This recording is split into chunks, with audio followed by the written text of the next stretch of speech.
Hi guys. Today we're going to do those more complicated equations where it's going to have more than just like a fraction equals a fraction. There's going to be like adding and subtracting happening too.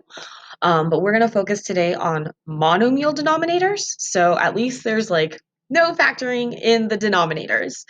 Um, let's get started. I'm going to have 3 examples for you today. I'm going to put them all in the same video just so you only have to watch the one video. And we'll start with this one. Okay, so in this problem, again, different from what we were doing yesterday because I've got 2 fractions on the left-hand side, and so it's not just like a fraction equals a fraction. So since we have multiple fractions, more than just the one on each side, we're going to need to create a common denominator, much like we were doing in our adding and subtracting problems earlier this week. The common denominator for this problem is 6, right? 3, 2, and 6 can all change into a 6. So I'm going to multiply my first fraction by 2, because 3 times 2 is 6. My second fraction by 3, again, because 3 times 2 is 6. And my final fraction, it already has a 6 for the denominator, so I'm not going to change that at all. So now I get this. All right, now this problem is different from the adding and subtracting we were doing earlier this week because it has an equal sign. This is an equation. And the really, really cool thing that we can do with equations is that we can make our denominators magically disappear. So if it's an equation with an equal sign and you have made everything in the problem have the same denominator, even if it was a whole number, you got to give it a common denominator. Once you have all of your common denominators, you can wave a magic wand and poof, the denominators can go away. Now, this can only happen if there's an equal sign. So the problems that we were doing earlier in the week, you can't do this.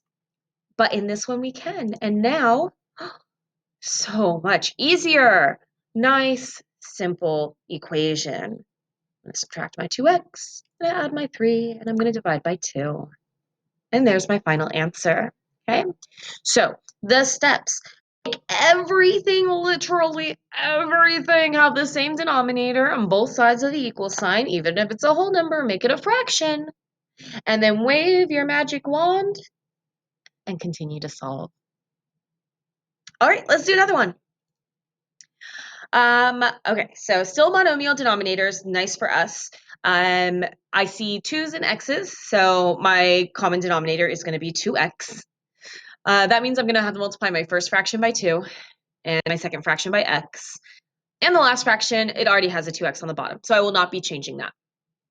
Notice that I'm multiplying the top and bottom, the numerator and the denominator, by the same thing within each individual fraction.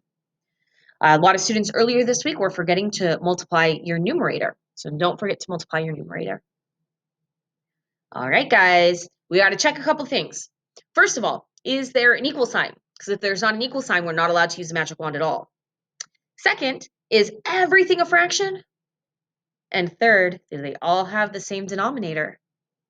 If that is true, wave that magic wand and poof, away go your denominators. Now, this problem's not quite as nice as our last problem. This problem is a little bit more complicated because there is an x squared in this equation. So we learned, oh my gosh, all the way back in like December, that if you have an equation with a x squared in it, that you're going to have to set it equal to 0, move everything to one side, and then you're going to do some factoring. So I'm going to keep my x squared positive, and so I'm going to move everything from the right side to the left side so my x squared can stay positive. It's just easier to factor when x squared is positive. This is a trinomial. We do Xbox. Hopefully you're really good at factoring right now. And then I get 2 answers since I had an x squared. So my 2 answers are positive 2 and negative 1. Now I talked about briefly yesterday checking your restrictions. I'm going to talk about it again very briefly today. I didn't talk about it on the first problem because the first problem did not have any variables in the denominator, but this one does. My restrictions on this problem are x cannot equal 0. It's important to think about that very briefly because if I had gotten x equals 0 down here, then I would not be able to use that number. In this problem, both of my numbers are valid answers, so I feel good writing 2 and -1. All right, let's try one more. Okay, so in this problem, again, there's like 3 things happening, right? I've got 2 fractions on the left-hand side, and then I've got my whole number on the right-hand side. We do need the entire problem to be nothing but fractions, so that 2x, I am going to have to make it into a fraction. You can make it into a fraction over 1. For my common denominator, I have x's here, so definitely have an x in my common denominator. And 2 and 3, I can make those into 6. So I'm going to say that my common denominator is 6x.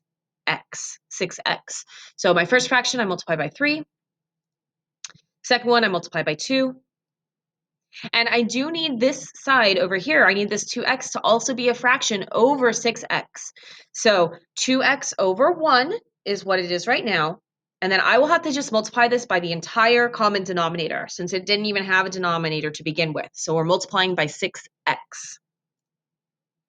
All right, we've created an equation that has all fractions with the same denominator. So let's wave our magic wand.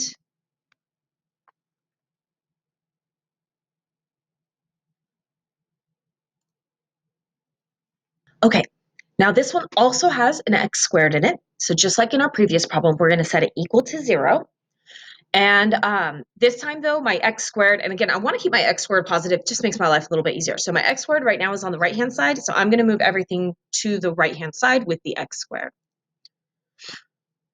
So I subtracted my 9x and I added my 10. Now I know I wrote it on the left-hand side, but I subtracted my 9x and I added my 10 to keep the 12x squared positive. Unfortunately, on this one, it does not factor. And so our other option when something does not factor is to do the quadratic formula. Okay. So here's my quadratic formula. Remember, x equals -b plus or minus square root b squared minus 4ac all over 2a. And then, we get this negative in here. So just a refresher, a reminder of some review for your final. When you have a negative underneath the square root sign, that means that you're not going to get a real answer, but you are going to get an imaginary answer. Okay, so this one has no real solution. It has an imaginary solution, but not a real solution. And I think that's it for today. We'll practice some more of these during actual class, and then tomorrow's video will be our last new video of the chapter.